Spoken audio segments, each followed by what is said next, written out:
নমস্কাৰ। তো মই সংখ্যালঘু নেতা নহয়, অকল সংখ্যালঘুৱে হয় যদিও UPPLৰ হয়। তো আমি এবাৰ UPPLে আগন্তুক যি নিৰ্বাচন 7 তাৰিখ আৰু 10 তাৰিখ ইয়াত আমি একক সংখ্যাগৰিষ্ঠটো পাম, এইটো নিশ্চিত। আমি 33খন সিট আশা কৰিছোঁ, 27ৰ পৰা 33 আমি 27খন পাম নিশ্চিত, কিন্তু ±33 আমি 33খনৰ ভিতৰত আমি সিট পাই একক সংখ্যাগৰিষ্ঠ চৰকাৰ গঠন কৰিম। আপোনালোকৰ মাইনৰিটি কেণ্ডিডেট কেইজন আছে এইবাৰ? আমাৰ মাইনৰিটি কেণ্ডিডেট এইবাৰ 5জন আছে। শ্ৰীৰামপুৰ সমষ্টিত আছে আপোনাৰ নুৰ মহম্মদ, গমাত আছে মনিৰুজ্জামান, ফকৰীয়াগ্ৰামত মতিউৰ ৰহমান, আৰু আমাৰ থুৰিবাৰীত আছে আবু ছাইদ আনচাৰী, মথনগুৰিত আছে শ্বাহজাহান আলী আহমেদ। 5জন কেণ্ডিডেট আমাৰ মাইনৰিটিৰ ফালৰ পৰা এইবাৰ UPPL দিছে। আমি ধন্যবাদ জনাইছোঁ UPPL দলক, মাননীয় সভাপতি প্ৰমোদ বড়ো ডাঙৰীয়াক। আৰু এই মাইনৰিটি কেণ্ডিডেট 5জন প্ৰাৰ্থী সমান্তৰালভাৱে জয়ী হ'ব। সমান্তৰালভাৱে BTRত এইবাৰ মাইনৰিটি অৰ্থাৎ মুছলমান সংখ্যালঘুৰ পৰাই আমি এবাভ 60% ভোট আমি UPPLৰ পক্ষে যাবলৈ আমি ইতিমধ্যে অনুমান কৰিব পাৰিছোঁ। যিখিনি সমৰ্থন, UPPLক ছাপোৰ্ট আৰু প্ৰমোদ বড়ো ডাঙৰীয়াৰ যিখিনি সংখ্যালঘু সমাজক উত্তৰণ কৰাৰ ক্ষেত্ৰত যিখিনি পলিচি লৈছে, এইখিনিক মানুহে সঁচাকৈ আশ্বস্ত হৈছে। মাইনৰিটি ডেভেলপমেণ্ট বৰ্ডৰ পৰা আদি কৰি বিশেষ কৰি আমাৰ 5জন প্ৰাৰ্থীক যি সুবিধা দিছে, আৰু অকল প্ৰাৰ্থীয়েই নহয়, এই প্ৰাৰ্থীক মাইনৰিটি প্ৰাৰ্থী 5জনক জয়ী কৰাৰ কাৰণে যিখিনি ৰণকৌশল, ফাইনেন্সৰ পৰাই গাড়ীলৈকে যাতায়াতৰ কাৰণে যিখিনি গাড়ী ব্যৱস্থা কমপ্লিটলি প্ৰমোদ বড়ো ডাঙৰীয়া দলৰ পৰাই দায়িত্ব লৈছে, আৰু যাৰ কাৰণে মানুহখিনি আশ্বস্ত হৈছে। 5জনকৈ প্ৰাৰ্থীক সুবিধা দিয়াটো বহুত ডাঙৰ কথা। মানে বৰ্তমান আমি যিটো দেখিছোঁ, এই BTR নিৰ্বাচনত বা BTC নিৰ্বাচনত মানে BJP দল যিটো ৰাষ্ট্ৰীয় দলে এতিয়া মানে তেখেতসকলে খুব মানে ইলেকশ্যন প্ৰচাৰ কৰিছে, আৰু তেখেতসকলে কৈছে কি BTCত তেখেতসকলে মানে শাসন কৰিব বুলি। এতিয়া কথা হ'ল কি, মাইনৰিটিসকলে এই কথাটো লৈ পেলাই কিমান কি মানে আশ্বাসত লৈছে, বা BJPৰ ফালে আপোনালোকে মাইনৰিটি মানে ভোটাৰ্ছ বা আপোনালোকে সংখ্যালঘুসকলে মানে BPFক ভোট দিব নেকি? মানে BJPক ভোট দিব নেকি? নাই, BJPক মাইনৰিটিৰ ফালৰ পৰাই 2-4জন দিব, কিন্তু মাইনৰিটি বিশেষ কৰি BJPৰ প্ৰতি সমৰ্থন কেতিয়াও নাযায়। বিগত দিনত ইতিহাস চালে আমি গম পাওঁ, কোনোবা নতুনকৈ আশ্বস্ত হয় যদি 2-4টা ভোট যায়, এইটো একো ডাঙৰ কথা নহয়। কিন্তু কথাটো হ'ল BJP দলে আমি এতিয়ালৈকে যিখিনি ৰিপৰ্ট পাইছোঁ 40টা সমষ্টিৰ পৰাই,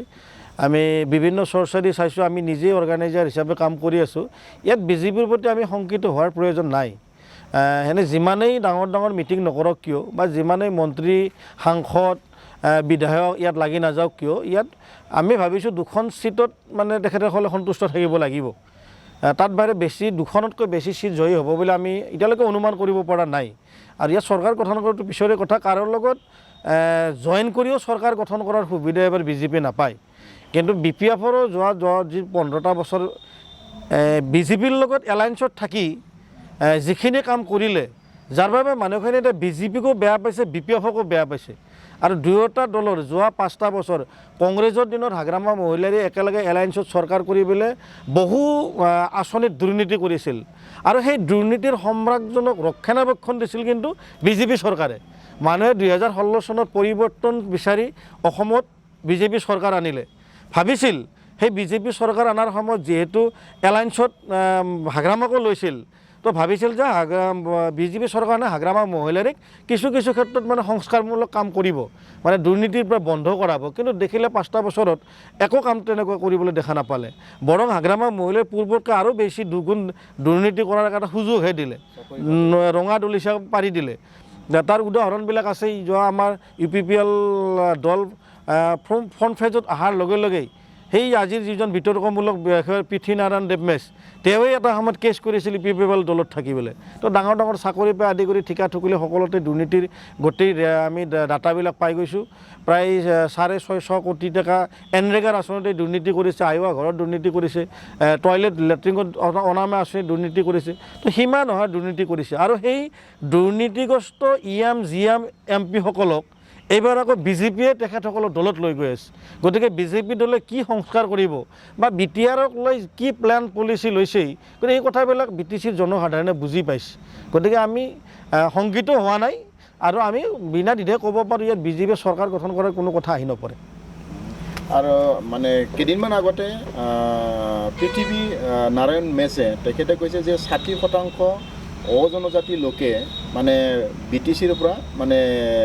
BTCত মাটিৰ যিটো উচ্ছেদিত হ'ব লাগিব, মাটিৰ যিটো অধিকাৰ সেইটো নাথাকিব আৰু উচ্ছেদিত হ'ব বা খেদি দিব, তেনেকুৱা ধৰণৰ এটা মন্তব্য দিছে তেখেতে। এইটো ক্ষেত্ৰত আপোনালোকে নাই, এই কথাটো আমি ইতিমধ্যেই স্থিতি স্পষ্ট কৰিছোঁৱে, বহুকেইখন প্ৰেছ মিটো হৈছেই। তো আমাৰ কথাটো হ'ল পৃথ্বীৰাজ নাৰায়ণ দেৱ মেছ, এই নামটোৱে কিবা কেলেংকাৰীমূলক নাম। পৃথ্বীৰাজৰ দেউতাক বড়ো সম্প্ৰদায়ৰ, মাক ৰাজবংশী সম্প্ৰদায়ৰ, তেওঁ আকৌ মেছ হ'ল। নাজানো কেনেকৈ কি পাইছে চাৰ্টিফিকেট, সেইটো ব্যক্তিৰ নিজৰ পাৰ্চনেল মেটাৰত আমি সোমাব নাযাওঁ। কিন্তু কথাটো হ'ল আমাৰ পূৰ্বতে তেওঁ BPF-ৰ আছিল। BTR চুক্তি আৰু NDB-ক 6 অনাৰ ক্ষেত্ৰত আমি শুনিছোঁ অলপ সামান্য পৰিমাণৰ কিবা অৰিহণা আছে, ম্যানমাৰলৈ গৈছিল, সেইটো একো ডাঙৰ কথা নহয়। BTC জনসাধাৰণৰ স্বাৰ্থত বা NDB-ক মূল সুঁতিলৈ ঘূৰি অহাৰ স্বাৰ্থত তেখেতে কিছু সকাহমূলক কাম কৰিছিল। কিন্তু BTR চুক্তি হোৱাৰ লগে লগে তেওঁ UPPL-ত আহিল। তো UPPL-ত আহিয়েই প্ৰায় 2 মাহমান UPPL দলত আছিল, ফ্ৰণ্ট ফেজত থাকি কাম কৰিছিল। প্ৰমোদ বড়োই বিশ্বাসো কৰিছিল, কিন্তু প্ৰমোদ বড়ো ডাঙৰীয়াৰ সেই বিশ্বাসত মানে বিশ্বাসঘাতক কৰিল। তেখেতে নজনাকৈ মানে যি মন যায় তাকেই কৰে। মানে হাগ্ৰামা মহিলাৰী ডাঙৰীয়াৰ লগত তলে তলে গোপন বুজাবুজি কথা পাতি মানে একাংশ ঠিকাদাৰৰ লগত মানে RTI ডাটা কিছুমান দেখুৱাই ভয় দেখুৱাই কিবা ধন সংগ্ৰহৰো কিছু ব্যৱস্থা কৰিছে বুলি শুনিছোঁ, কাৰোবাৰ পৰাই স্কৰপিঅ' লৈছে বুলি শুনিছোঁ। এইবিলাক তথ্য সহকাৰে যেতিয়া পাই গ'ল আৰু without concerned president of UPPL মানে যিকোনো কাম তেওঁ নিজেই কৰি দিয়ে। হাইকোৰ্টত এই BTR চুক্তিক লৈ পিয়ালো কৰিছিল। তো এনেকুৱা ধৰণৰ মানে সংগঠনৰ সংবিধান বিৰোধী, UPPL-ৰ সংবিধান বিৰোধী কাম কৰাৰ কাৰণে তেওঁক বহিষ্কাৰ কৰিল। তো বহিষ্কাৰ কৰাৰ তেখেতে সেইবিলাক যে কাম কৰিছিল বহিষ্কাৰ কৰাৰ আগমুহূৰ্তত আমি অনুমান কৰিব পাৰিছোঁ কোনোবা ৰাজনৈতিক দলৰ, বিশেষ কৰি BPF, যিহেতু BPF-ৰ লগত ঘনিষ্ঠ সম্পৰ্ক আছে, তেওঁৰে যিটো মানে NGO হেৰিটেজ ফাউণ্ডেশ্যনৰ এজন নেতা নাম থুলুংগা বসুমতাৰী, এতিয়াও BPF-ৰ আছে।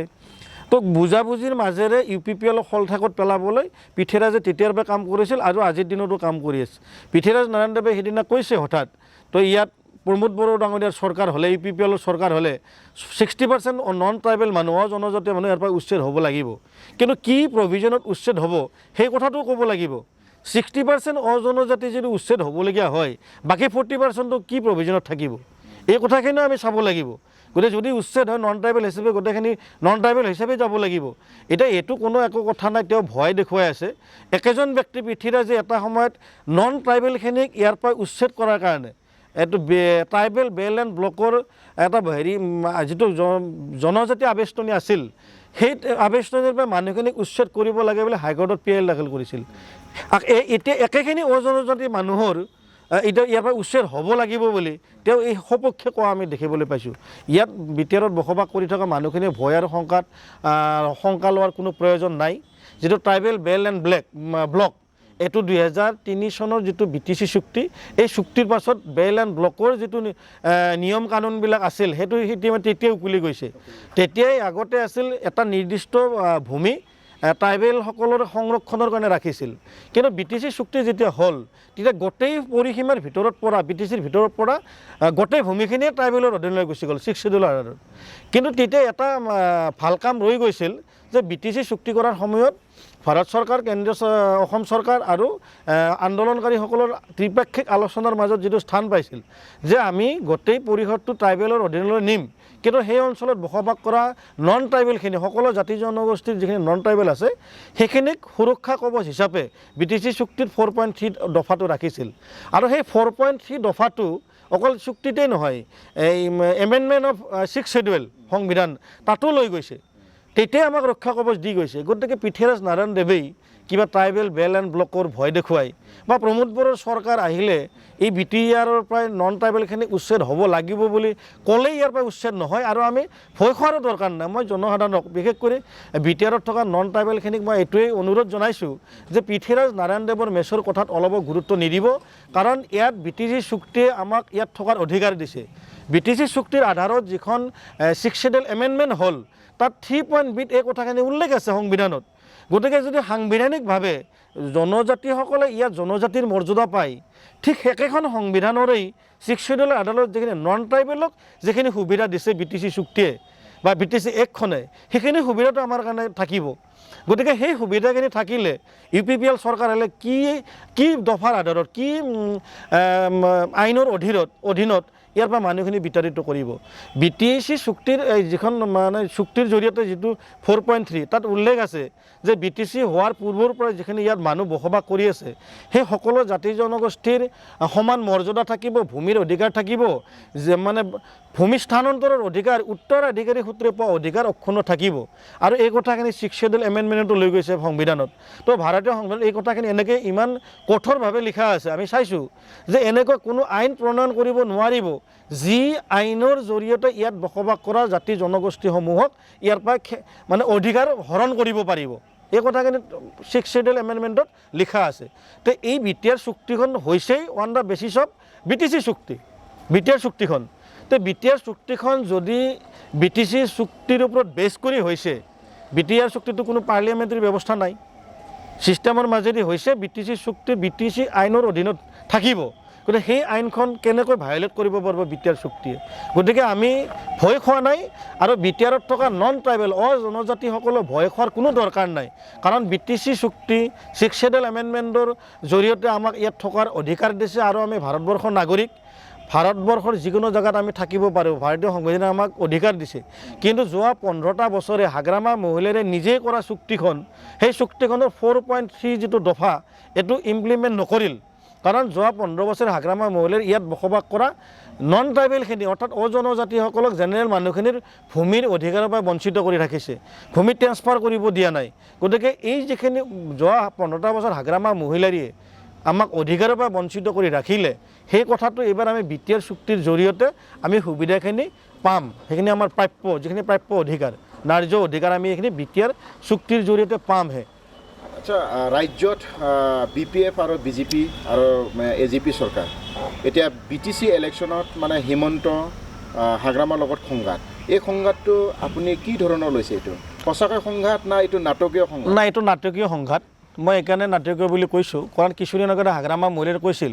যে হিমন্ত দাদাই মোক গালি পাৰিব মই দাদাক গালি পাৰিম আমাৰ মাজত বুজাবুজিৰ এইটো গালাগালি আমাৰ আগত চব ঠিক আছে আৰু কথাটো ৰাইট যোৱা 20 তাৰিখে দিল্লীলৈ হিমন্ত বিশ্ব শৰ্মা ডাঙৰীয়া